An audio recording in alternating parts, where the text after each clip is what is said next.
Good morning student.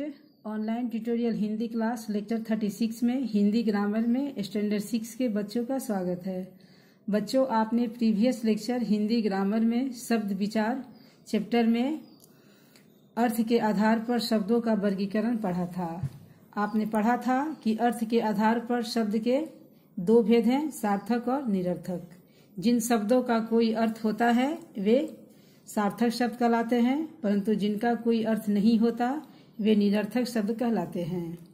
आज हम lecture 36 में हिंदी ग्रामर में ध्वन्यात्मक शब्दों के बारे में पढ़ेंगे तथा इस चैप्टर से संबंधित प्रश्नों का उत्तर लिखेंगे। बच्चों, आप यहाँ ध्यान देंगे अपनी बुक पर। यहाँ कुछ ध्वन्यात्मक शब्द हैं। कुछ वस्तुओं की विशेष ध्वनि क्रियाएं। कुछ वस्तु ऐसी होती हैं जिनसे कुछ ध्वनि उत्पन्न होती है, जैसे आप यहाँ देख रहे हैं कपड़ा, यानी कपड़ा क्या फड़फड़ाता है। जूता, उससे जो ध्वनि निकलती है उसको हम चरमराना कहते हैं, जैसे चरमराता है। जैसे चूड़ी है तो खनकती है, उससे एक ध्वनि निकलती है।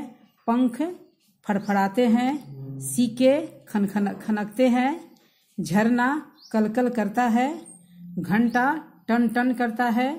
घड़ी टिक टिक करती है। जूते चरमराते हैं। वायु सरसराती है। तेल छनछनाता है। आग धू धू करती है।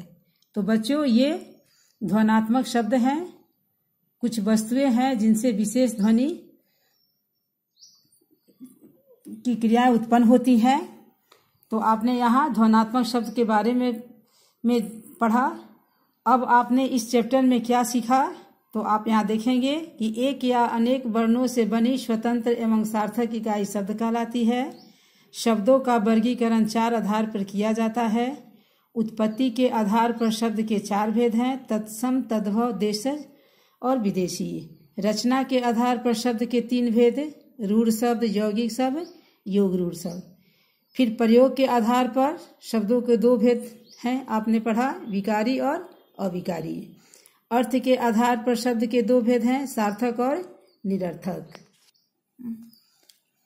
अब आप बच्चों इस चैप्टर का अभ्यास देखेंगे। क्वेश्चन नंबर 1, सही वाक्य पर सही का चिन्ह तथा गलत वाक्य पर गलत का चिन्ह लगाइए। क है शब्द भाषा की सबसे छोटी इकाई है।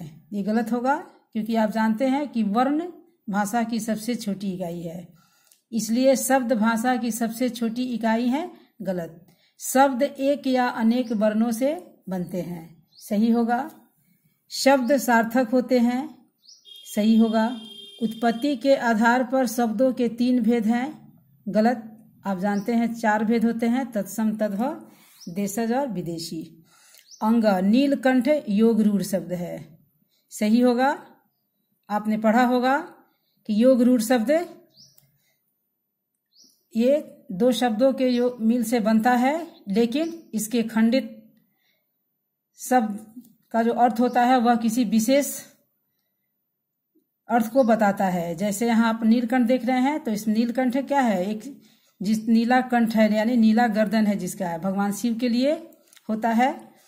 नीलकंठ पक्षी के लिए भी है, इसलिए नीलकंठ योग रूढ़ शब्द है।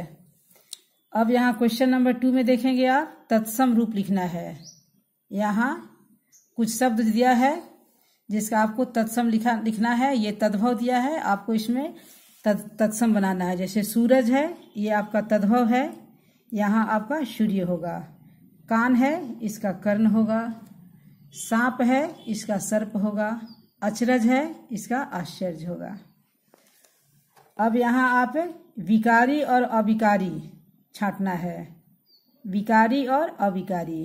तो आपने इस पाठ में विकारी और अविकारी के बारे में पढ़ा था कि विकारी शब्द वे हैं जो लिंग, वचन, कारक के अनुसार उसमें परिवर्तन होता है।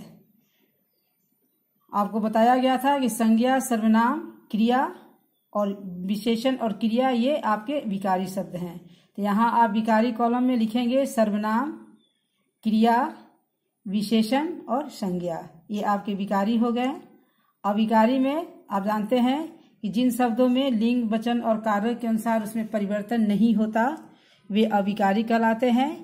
ये आपके 4 हैं: संबंध बोधक, विस्मयादि बोधक, क्रिया विशेषण और समुच्चय बोधक।